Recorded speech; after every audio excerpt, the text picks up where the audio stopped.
नमस्ते बच्चों, स्वागत है आप सभी का आपके अपने YouTube channel Rajesh Guruji. I hope आप सभी बहुत अच्छे होंगे और आपकी पढ़ाई कंटिन्यू होगी। तो क्लास स्टार्ट करने से पहले क्लास का लिंक अपने सहपाठियों को जरूर शेयर करें ताकि इस क्लास का लाभ उन्हें भी मिल सके। और अगर आप हमारे चैनल पर नए हैं तो चैनल को सब्सक्राइब करना ना भूलें। तो चलो स्टार्ट करते हैं आज की क्लास। तो आज हम संख्याओं से संबंधित कुछ महत्वपूर्ण परिभाषाएं हैं उनके बारे में पढ़ेंगे। इन परिभाषाओं से बहुत सारे छोटे छोटे क्वेश्चन हैं, वो इन्हीं परिभाषाओं से हल हो जाएंगे। तो देखो, नंबर्स संख्याओं से पहले हमें अंक का पता होना चाहिए कि अंक क्या होता है, क्योंकि अंकों से ही संख्या बनती है। तो देखो, पहली जो डेफिनेशन होगी हमारी वो होगी अंक, कि अंक क्या होता है। तो अंक होता है जो 0, 1, 2, 3, 4, 5, 6, 7, 8, 9 ये सभी अंक कहलाते हैं। ये सभी अंक कहलाते हैं, ठीक है। तो अभी ये जो अंक हैं इन्हीं अंकों से मिलकर के संख्या बनती है। तो जो पहली डेफिनेशन अंक की हो गई, तो अंक क्या होते हैं, तो 0 से लेकर के 9 तक की जो संख्याएं होती हैं वो क्या होंगे, अंक कहलाएंगे। जो और दूसरी जो डेफिनेशन होगी वो हो जाएगी संख्या की। दूसरी जो डेफिनेशन होगी वो हो जाएगी संख्या की।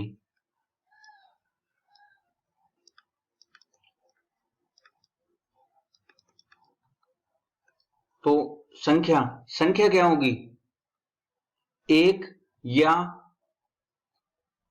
एक से अधिक, एक या एक से अधिक, या फिर हम ऐसे बोल सकते हैं 2 या 2 से अधिक, 2 या 2 से अधिक अंकों से मिलकर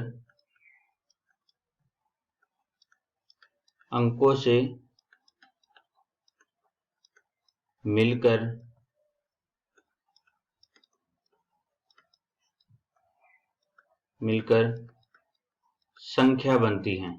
2 या 2 से अधिक अंकों से मिलकर संख्या बनती है। अब देखो, संख्याएं बहुत सारी होती हैं। यहां पर हम कुछ महत्वपूर्ण संख्याएं हैं, नंबर्स हैं, उनके बारे में ही पढ़ेंगे। तो देखो, पहला हो जाएगा प्राकृत संख्या। पहला हो जाएगा प्राकृत संख्या। की प्राकृत संख्या किसे कहेंगे,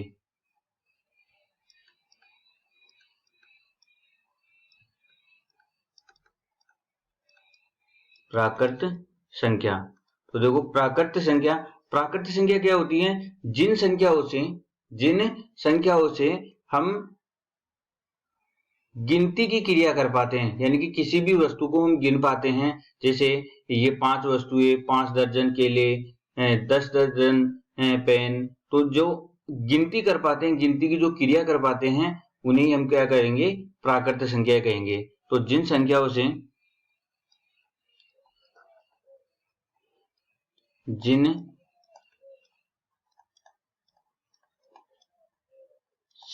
से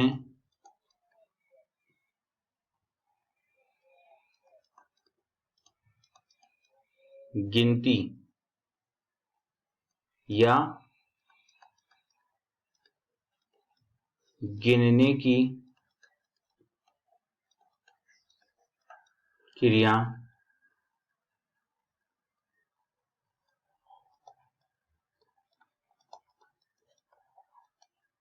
होती हैं,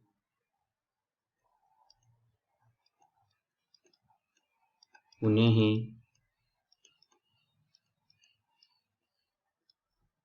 प्राकृत संख्या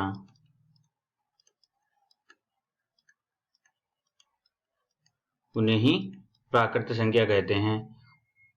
और ध्यान रखने की बात है कि प्राकृत संख्याओं में जीरो को शामिल नहीं किया जाता है। प्राकृत संख्याओं में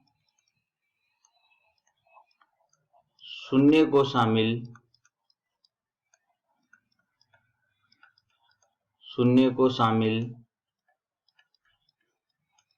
नहीं किया जाता है।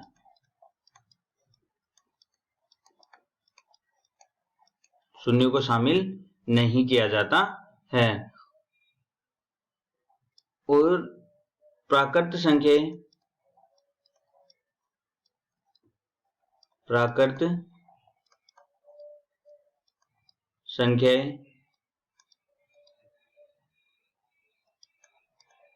एक से अनंत तक होती हैं। ठीक है, तो जिन संख्याओं से हम गिनने की जो क्रिया कर पाते हैं उन्हें क्या बोलेंगे? प्राकृत संख्या कहेंगे। और प्राकृत संख्याओं में शून्य को शामिल नहीं किया जाता है, क्योंकि शून्य से हम किसी वस्तु को गिन नहीं पाते हैं।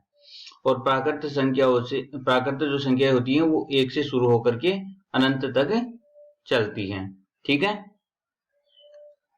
नेक्स्ट देखिए, प्राकृत संख्या हो गई। नंबर 4 पे आ जाएगी पूर्ण संख्या। पूर्ण संख्या, होल नंबर्स। तो पूर्ण संख्या किसे कहेंगे? यदि प्राकृत संख्याओं में हम शून्य को भी सम्मिलित कर लेते हैं तब वे पूर्ण संख्याएं बन जाएंगी। तो प्राकृत संख्याओं में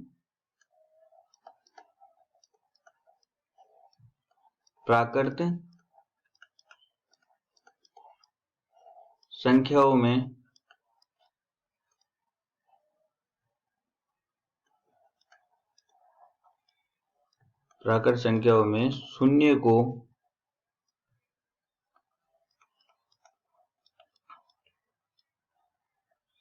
को शामिल करने के बाद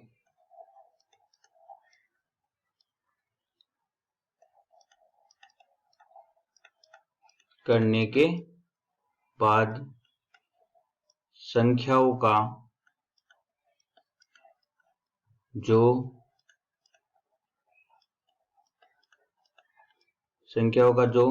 समुच्चय बनता है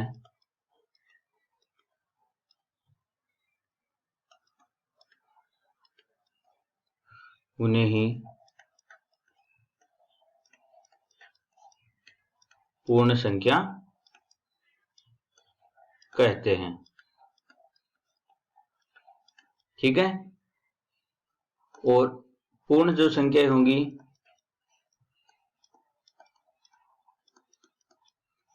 पूर्ण संख्याएं 0 से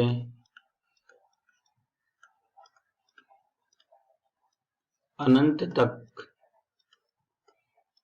होती हैं। जैसे 0, 1, 2, 3, 4, 5 ऐसे आगे चलती जाएंगी। ठीक है, ये हो गई पूर्ण संख्या। अब नंबर 5 पे आ जाएगी पूर्णांक संख्याएं।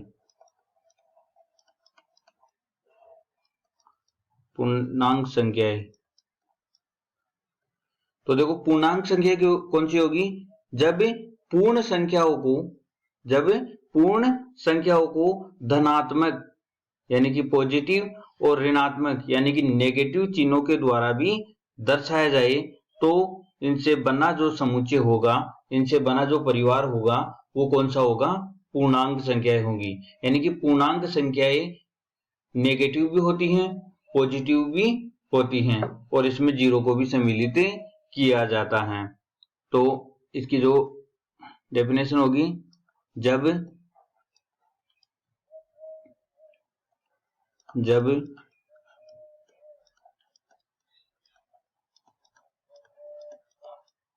पूर्ण संख्याओं को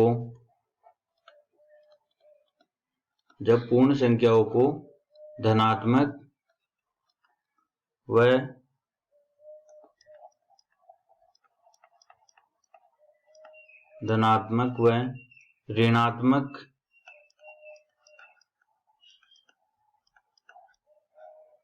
ऋणात्मक चिन्हों के द्वारा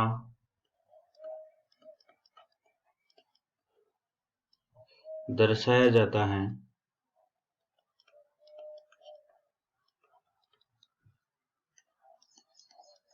तो बना समुच्चय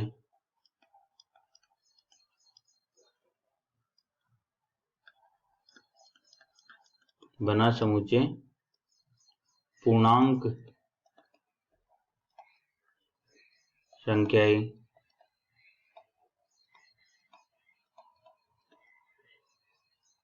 कहलाता है। ठीक है, यानी कि जो पूर्ण संख्याएं होंगी उन पूर्ण संख्याओं को धनात्मक और ऋणात्मक चिन्हों के द्वारा हम दर्शा देंगे तो वो कौन सी संख्याएं बन जाएंगी? पूर्णांक संख्याएं बन जाएंगी। तो इसका हम एग्जाम्पल लेंगे।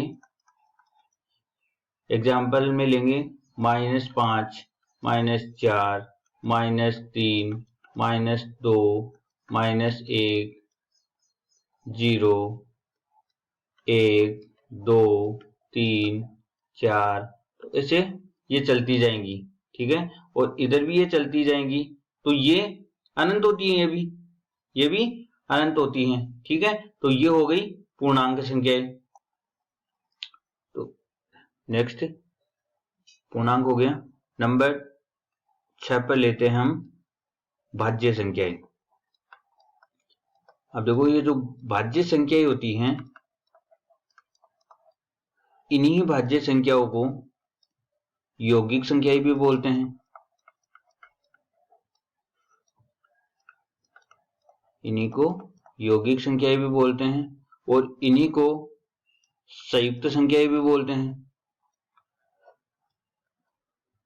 इन्हीं को संयुक्त संख्याएं भी बोलते हैं। तो अब देखो, अभाज्य संख्या की परिभाषा क्या होगी कि ऐसी प्राकृत संख्याएं जो एक व स्वयं के अलावा किसी अन्य संख्या से भी विभाजित होती हों, या फिर जिनके आसानी से हम अभाज्य गुणनखंड कर सकें, ऐसी संख्याओं को हम कौन सी संख्या बोलेंगे? भाज्य संख्याएं बोलते हैं। तो वे प्राकृत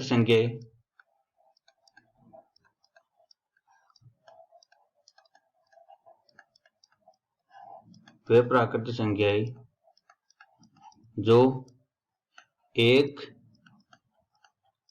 व स्वयं के अलावा किसी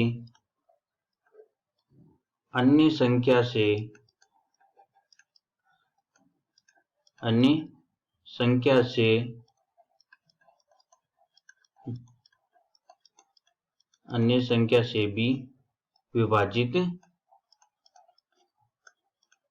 हो सके, या जिनके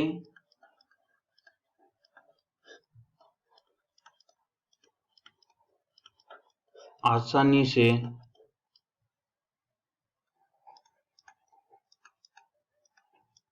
अभाज्य गुणनखंड